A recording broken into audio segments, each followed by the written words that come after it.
Good morning students. आज हम सभी लोग पुनर्जागरण से संबंधित जो प्रमुख व्यक्ति थे उनके बारे में हम लोग संक्षेप में बात करेंगे, क्योंकि मुझे कहीं ना कहीं ये उम्मीद है कि यहाँ से भी आपके 1 या 2 नंबर के क्वेश्चंस बन सकते हैं। तो देखिए, बहुत ही कम शब्दों में जो मुझे सटीक लगा वो मैंने लिखने का प्रयास किया है। तो आइए चलते हैं कि पुनर्जागरण से संबंधित जो प्रमुख व्यक्ति हैं। उससे पहले आप सभी का एक बार फिर से हार्दिक स्वागत और अभिनंदन करते हैं मौर्य हिस्ट्री क्लासेस में। और उम्मीद है कि आप सभी लोग इस वीडियो को बहुत ही मन से पढ़ेंगे और इसका नोट्स बनाने का प्रयास करेंगे और उसके बाद में इसे लर्न भी करेंगे। तो आइए चलते हैं। सबसे पहले देखिए, सबसे पहले व्यक्ति को हमने लिखा है लियोनार्डो दा विंची। तो पुनर्जागरण तो आपको पता होगा कि ये मध्य युग के अंत में प्रारंभ हुआ था और जिसके लक्षण आधुनिक युग के प्रारंभ में दृष्टिगोचर होने लगे। और जब पुनर्जागरण हुआ तो पूरे यूरोप के जो लोग थे उनकी जो बौद्धिक विचारधारा थी उनका विकास होने लगा और उनके जीवन स्तर, रहन सहन के स्तर, यहाँ तक कि उनकी जीवन शैली में भी बदलाव देखने को मिला, कार्यशैली में भी बदलाव देखने को मिला।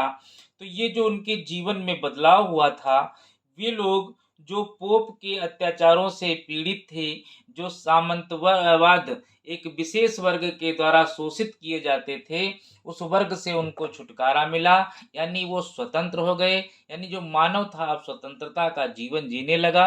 तो उन लोगों को स्वतंत्रता का जीवन दिलाने में और पोप से छुटकारा दिलाने में सामंतवादी जैसी व्यवस्था की जो कुरीतियां थीं वो जनता के सामने लाने में जिन लोगों का महत्वपूर्ण योगदान रहा है, मैं उन लोगों के बारे में आज वर्णन करने जा रहा हूं।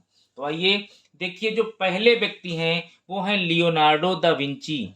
इनका जन्म इटली में हुआ था और कहा जाता है कि एक चित्रकार भी थे, एक शिल्पी भी थे, संगीतज्ञ भी थे, दार्शनिक भी थे और वैज्ञानिक भी थे। इनकी एक प्रसिद्ध जो है चित्रकारी है वो है मोनालिसा। ये देखिए, मोनालिसा हमने लिखा हुआ है। तो मोनालिसा एक प्रसिद्ध चित्रकारी है और हालांकि इनकी बहुत सारी चित्रकारियां हुई, लेकिन अभी इनकी केवल 17 चित्रकारी ही उपलब्ध हो पाई हैं, उसमें से भी कुछ अभी अधूरी हैं। तो मोनालिसा एक ऐसा चित्रकारी है जिसमें एक स्त्री को हंसते हुए दिखाया गया है। तो वो भी ये क्लियर नहीं है कि वो इस तरीके से उसकी मुस्कान को दिखाया गया है कि वो खुल के हंस भी नहीं रही है और वो हंस भी रही है। तो एक ऐसी मुस्कान जो विश्व प्रसिद्ध हो गई, जिस पर बाद में पीएचडी होने लगा। तो ये जो मोनालिसा चित्रकारी थी, इसने लियोनार्डो दा विंची को बहुत ही फेमस कर दिया था और लोग इनकी चित्रकारी से शोध करने लगे थे। और देखिए, अगली चित्रकारी इन्होंने बनाई थी द लास्ट सपर। तो लास्ट सपर में देखिए कि इन्होंने इसमें प्रभु यीशु को जो है अपने कुछ अनुयायियों के साथ भोजन करते हुए दिखाया गया है, जिसमें प्रभु यीशु कह रहे हैं कि ये मेरा जो है अंतिम भोजन है और जितने लोग यहाँ पर बैठे हुए हैं इनमें से कोई एक व्यक्ति ने मुझे धोखा दिया है। तो इसमें यह दिखाया गया है कि ऐसा कहते हुए प्रभु यीशु के चेहरे पर असीम शांति थी, लेकिन जो इनके समर्थक थे वो आश्चर्यचकित थे और जिस व्यक्ति ने इनको जहर दिया होगा वह व्यक्ति जो था वो हतप्रभ था। यानी उसके चेहरे पर जो है एक कुटिल हतप्रभी थी। तो इस प्रकार ये लास्ट सफर बहुत ही फेमस इनकी चित्रकारी हुई। अगले चित्रकार हैं राफेल। तो देखिए, राफेल के बारे में हम लोग बात कर रहे हैं। इन्होंने एक चित्रकारी बनाई थी सिस्टाइन मेडोना। सिस्टाइन मेडोना में जो इन्होंने दिखाया था कि जो है जो यीशु की माँ है मेरी, उनको जो है प्रभु यीशु को गोद में लेते हुए दिखाया गया है। अगली चित्रकारी पर हम लोग बात करेंगे। तो अगले एक चित्रकार हैं, देखिए इनका नाम है माइकल एंजेलो। ये इटली के चित्रकार हैं और ये साथ में मूर्तिकार भी थे। इन्होंने एक देखिए बहुत ही अच्छा चित्रकारी की है, अंतिम निर्णय। ये वेटिकन के सिस्टाइन गिरजाघर में जो वेटिकन सिटी में जो सिस्टाइन गिरजाघर था, उसी गिरजाघर की दीवालों पर इन्होंने जो ये चित्रकारी की थी। लगभग 20 वर्षों तक इन्होंने ये चित्रकारी की थी माइकल एंजेलो ने, और इसी चित्रकारी की वजह से ये बहुत ही फेमस हो गए थे। तो जैसे पेपर में पूछ लिया जाएगा कि अंतिम निर्णय किसकी चित्रकारी है, तो आपको 3 ऑप्शन 4 ऑप्शन दिए जाएँगे, इसमें से एक आपको लगाना होगा। तो इस तरीके से 10 नंबर में हो सकता है आ जाए क्वेश्चंस।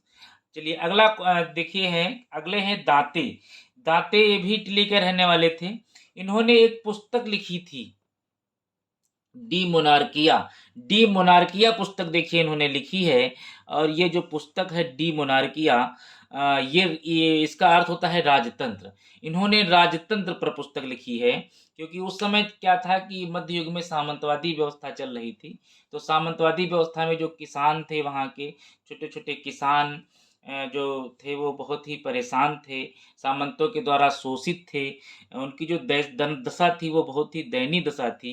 तो ऐसी स्थिति में दांते ने राजतंत्र पुस्तक लिखी, और उस राजतंत्र पुस्तक के माध्यम से उन्होंने बताया कि जो है एक देश में जो है सामंतवादी जैसी व्यवस्था नहीं होनी चाहिए। ये कोई व्यवस्था नहीं है, ये तो एक अराजकता का माहौल है। और उन्होंने जो है राजतंत्र का समर्थन किया कि एक मजबूत राजतंत्र होना चाहिए। इसके अलावा देखिए एक बहुत ही फेमस जो है राइटर हैं, इनके बारे में आज हम लोग बात कर रहे हैं। काफ़ी इन्होंने जो है पुस्तक्स लिखी हैं। तो देखिए, वे जानते हैं नाम आप इनका, बहुत ही फेमस है, इंग्लैंड के विलियम शेक्सपियर।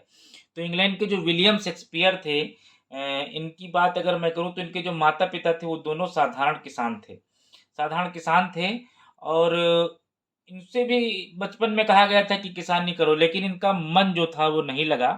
फिर वो इंग्लैंड चले आए, और उस समय एलिज़ाबेथ का शासन चल रहा था। एलिज़ाबेथ के शासन के बाद जो है जेम्स प्रथम का शासन आया। तो जब एलिज़ाबेथ का शासन चल रहा था, तो ये जब इंग्लैंड आए, तो इंग्लैंड में आकर के इन्होंने नाटक मंडली जॉइन कर ली थी। यानी ये जो है रंगमंच में से जुड़ गए और अभिनय करने लगे। धीरे-धीरे एक ऐसा समय आया कि ये पूरे इंग्लैंड में फ़ेमस हो गए, और कहते हैं राजा जेम्स प्रथम के दरबार में जाते थे अभिनय करने। और उसी दौरान इन्होंने अभिनय किया, तो अभिनय जब करते-करते उसी दौरान इन्होंने कुछ पुस्तकें लिखी थी। तो बहुत सारी पुस्तकें लिखी, लेकिन इसमें से कुछ पुस्तकों को मैंने रखा है जो बहुत ही फ़ेमस हैं। जैसे पहली पुस्तक देखिए इनकी है रोमियो तथा जूलियट, इस पर पिक्चर भी बनी थी। फिर है the merchant of Venice, as you like it, ये बहुत ही फ़ेमस पुस्तक है। जूलियस सीज़र, ये एक तो ऐसी पुस्तक है जो इंटर के सिलेबस में भी पढ़ाई जाती है। मैकबेथ एक ड्रामा है, ये भी पढ़ाया जाता है। हेमलेट, अगली देखिए है एंटोनी और क्लियोपेट्रा। एंटोनी और क्लियोपेट्रा के बारे में आप जानते होंगे कि विश्व की सबसे सुंदर स्त्री इसी को कहा जाता है, क्लियोपेट्रा को कहा जाता था। फिर देखिए इसकी अगली के पुस्तक है पेरिक्लिस। तो ये कुछ पुस्तकें इन्होंने लिखी थी। एक और व्यक्ति देखिए इनका नाम मिला हुआ है सर्वेंटीज़। सर्वेंटीज़ ये स्पेन के रहने वाले थे। इन्होंने भी एक पुस्तक लिखी थी डॉन क्विक्सोट। तो इस पुस्तक के माध्यम से ये भी काफ़ी फेमस हो गए थे। इसके अलावा देखिए डेसिडेसियस इरेस्मस, ये हालैंड के निवासी थे। हालाँकि इन्होंने बहुत सारी पुस्तकें लिखी, लेकिन जो ये पुस्तक जो इन्होंने लिखी थी, इसकी वजह से ये पूरे जो है हालैंड में और पूरे यूरोप में फ़ेमस हो गए थे। द फ्रेज ऑफ फॉली, इस फ्रेज ऑफ फॉली के माध्यम से इन्होंने जो चर्च था उस समय का तत्कालीन चर्च, और जो सामंती व्यवस्था थी उसमें जो ये लोग थे, तो उसके विरुद्ध इन्होंने लिखा था। चर्च में जो बुराइयाँ थीं, जो आडंबर थे, कर्मकांड थे, उनके बारे में उन्होंने लिखा था, और इसी पुस्तक के माध्यम से जो इरेस्मस थे, वो बहुत ही फ़ेमस हो गए थे यूरोप में। चलिए आगे चलते हैं, 9 नंबर पे हम लोग चलते हैं। देखिए अगले व्यक्ति हैं पेट्रार्क। ये जो है इटली के रहने वाले हैं, ठीक है? और इन्होंने जो है सोनेट नाम से जो है कुछ जो है लिखा था। ये छोटे-छोटे ग्रंथ थे, सोनेट नाम के काफ़ी ग्रंथ थे ये। इनकी संख्या मतलब काफ़ी ज़्यादा थी। इटली के रहने वाले थे पेट्रार्क। इनको मानवतावाद का पिता भी कहा जाता है। कल जब हमने पुनर्जागरण पढ़ाया था तो बताया था कि जो है मानवतावाद का पिता पेट्रार्क को ही कहा जाता था। तो ये मानवतावाद के समर्थक थे, यानी इन्होंने ईश्वर की जगह मानव को केंद्र में रखने का कार्य किया। इनकी एक अगली पुस्तक है फेमिलियर लेटर्स, ये बहुत ही फेमस हुई थी इनकी। अगले देखिए थॉमस मूर, काफ़ी फेमस व्यक्ति, और कौन सी फेमस पुस्तक थी? यूटोपिया। इसी यूटोपिया के माध्यम से जो है थॉमस मूर ने लिखा था कि जो है राजा कैसा होना चाहिए। एक राजा कैसा होना चाहिए और वो राज्य कैसे चला, ये सब बारे में इसमें इन्होंने लिखा था। अगली पुस्तक देखिए इन्होंने लिखी थी एपोलॉजी, और भी कई पुस्तकें लिखी लेकिन जो इम्पोर्टेंट हैं सिर्फ मैं उन्हीं उन्हीं को लिख रहा हूँ। अगली देखिए, अगले व्यक्ति हैं फ्रांसिस बेकन। फ्रांसिस बेकन जो थे ये इंग्लैंड के रहने वाले थे और इन्होंने लिखा था द न्यू एटलांटिक। ये जो है न्यू एटलांटिक इन्होंने लिखा था, द न्यू एटलांटिक। ये जो इन्होंने लिखा था ये जो सागरों पर लिखी गई थी एक पुस्तक थी, द हिस्ट्री ऑफ हेनरी सत्तम। तो हेनरी सत्तम जो एक राजा थे, जो गुलाब के फूलों का युद्ध हुआ था, तो गुलाब के फूलों के युद्ध के बाद जो है इन्होंने जो है रिचर्ड की बोसवर्थ के युद्ध में, रिचर्ड जो थे, जो एडवर्ड पंचम के चाचा थे, एडवर्ड पंचम के चाचा रिचर्ड जो थे, इनको इन्होंने हरा कर जो है इंग्लैंड की गद्दी प्राप्त की थी हेनरी सत्तम ने। तो उन्हीं पर इन्होंने पुस्तक लिखी था, द हिस्ट्री ऑफ हेनरी सत्तम। इनको जो है आधुनिक विज्ञान का पिता भी कहा जाता है। तो देखिए ये इनकी उपाधि थी, इस उपाधि को भी आप लोग याद करेंगे। अगले देखिए व्यक्ति काफ़ी फेमस हैं और उनके बारे में बहुत ज़्यादा बताने की ज़रूरत नहीं है, गैलीलियो, इटली के रहने वाले थे। इन्होंने दूरबीन का आविष्कार किया था और इन्होंने ही कहा था कि जो पृथ्वी है सूर्य के चारों ओर घूमती है।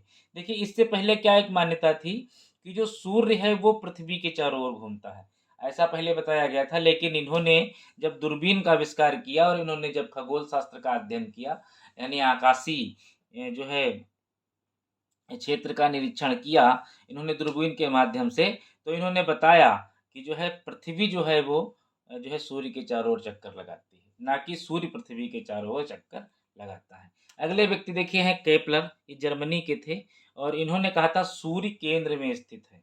समझिए मेरी बात, पहले क्या था, पहले ये बताया गया था कि जो पृथ्वी है वो केंद्र में स्थित है, लेकिन इनके बारे में इन्होंने कहा कि जो सूर्य है वो केंद्र में स्थित है। यानी जो सभी, इन्होंने कहा था कि पृथ्वी और जो सभी ग्रह हैं वो सूर्य के चारों ओर घूमते हैं। ये बात है मतलब जो है गैलीलियो ने भी बात कही, लेकिन उन्होंने शायद ग्रहों के बारे में बात नहीं की, केवल पृथ्वी की बात कही।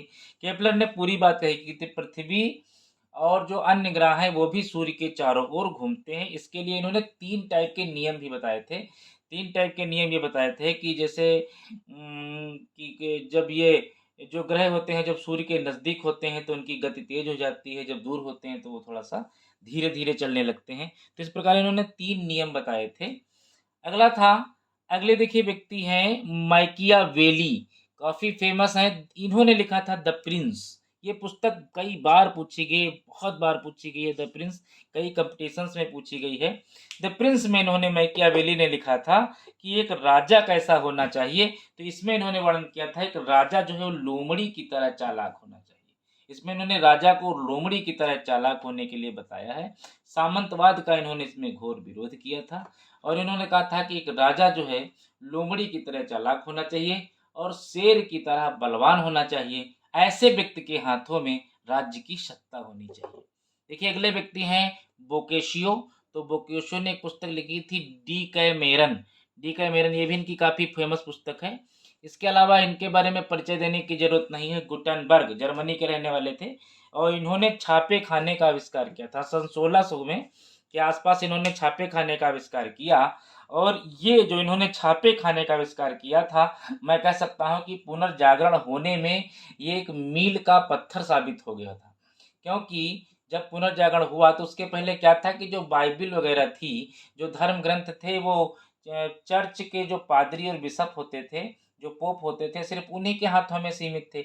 मतलब जो बाइबिल थी वो आम जनता से दूर थी। तो जब छापे खाने का आविष्कार हुआ तो बाइबिल छपने लगी। इसके उसी दौरान क्या हुआ कि जो है मार्टिन लूथर ने बाइबिल का जर्मनी में यानी मातृभाषा में जो है अनुवाद कर दिया, यानी जर्मनी भाषा में अनुवाद किया और उसके पहले जो है उसका अंग्रेजी में भी अनुवाद हुआ। तो कहने का मतलब है कि जब वो मातृभाषा में हुई उसके बाद वो छपने लगी, आम जनमानस तक गई। तो जब जनमानस ने बाइबिल को पढ़ा तो उनको लगा कि अरे जो पोप वगैरह जो बोल रहे हैं, जो बातें जो चर्च से बातें प्रकाशित होती हैं, जो ऑर्डर आता है, ये सब सारी चीज़ें गलत हैं। ऐसा तो कहीं बाइबिल में लिखा ही नहीं है। तो उनकी बुद्धि का विकास हुआ। इसके अलावा अन्य बहुत सारे जो राइटर थे उन्होंने अपनी पुस्तकें लिखी, वो भी जो है छपी, वो भी जनमानस तक गई। तो धीरे धीरे उनको भी लोगों ने पढ़ा तो उनकी ज्ञान में विकास हुआ। तो मैं कह सकता हूँ कि बस वही, जब ज्ञान में विकास हुआ तो पुनर्जागरण हुआ। तो मैं कह सकता हूँ कि गुटनबर्ग का बहुत ही बड़ा योगदान रहा है जो है छापे खाने के आविष्कार में। जब इन्होंने छापे खाने का आविष्कार किया तो पुनर्जागरण का मैं कह सकता हूँ कि यहाँ से पुनर्जागरण की दिशा बदलती है। अगले व्यक्ति हैं देखिए मार्को पोलो, ये इटली के रहने वाले थे। इन्होंने कुतुबनुमा नाम का जो है घड़ी का आविष्कार किया था। ये जहाज की दिशा बताती थी, जैसे कि ये सागरों में जब आप जहाज लेकर जाएंगे तो वो जहाज किस दिशा में जा रहा है। अब इतना चारों तरफ सागर है तो आप कैसे जान पाओगे कि ये जहाज उत्तर दिशा में जा रहा है कि जो है पश्चिम दिशा में जा रहा है कि पूरब दिशा में जा रहा। तो ये घड़ी जो थी कुतुबनुमा, ये बताया करती थी कि जो आपका जहाज है वो किस दिशा में जा रहा है। तो इस प्रकार देखिए 15 लोगों के बारे में मैंने बताया जो इम्पोर्टेंट थे। इसके अलावा देखिए 2-4 लोग और बचे हुए हैं, इनके बारे में भी जान लीजिए। अगले व्यक्ति हैं कोलंबस, इनके बारे में बताने की जरूरत है। इन्होंने नई दुनिया अमेरिका की खोज की थी 1492 में। ये स्पेन के रहने वाले थे। और उस समय क्या था कि जब पुनर्जागरण हो गया था तो यूरोप में 2 ऐसे देश थे जो बहुत ही कंपटीशन कर रहे थे, जिसमें एक था पुर्तगाल और दूसरा था स्पेन। यानी जब कोई एक काम पुर्तगाल कर लेता था तो दूसरा काम स्पेन करता था। यानी ये दोनों बहुत ही एक्टिव थे। तो कोलंबस जो था वो स्पेन निवासी था। इसने नई दुनिया अमेरिका की खोज की। 1492 में ये निकला था भारत की खोज करने के लिए, लेकिन ये रास्ता भटक गया और एक नई दुनिया जो थी अमेरिका पहुंचा। और वहाँ पर जो जब पहुंचा तो वहाँ पर जो है अरावक कबीले के लोग रहते थे और उन्होंने जो है कोलंबस का स्वागत किया। और उसी के पीछे जो है इसका एक जो है मित्र पहुंचा था वहाँ पर, जिसका नाम था अमेरिगो। तो उसी अमेरिगो के नाम पर इसने जो है उस नई दुनिया का नाम अमेरिका रख दिया था। तो कोलंबस जो है नई दुनिया की नई दुनिया अमेरिका की खोजकर्ता के रूप में जाना जाता है। अगला है वास्को डिगामा। वास्को डिगामा ये पुर्तगाली नाविक था और ये भी भारत की खोज करने के लिए चला। लेकिन जब ये चला तो रास्ते में पहले तो ये तमाशा अंतरिक्ष पहुंचा, जिसकी खोज बार्थोलोम्यू डियाज ने की थी। और वहाँ से ये जो है आगे बढ़ करके जो है इसको रास्ते में एक क्षेत्र पड़ता है। उस क्षेत्र में इसको अब्दुल नाम का एक व्यक्ति मिला, अब्दुल मजीद नाम का एक व्यक्ति मिला और वही व्यक्ति इसको जो है भारत लेकर के आया था।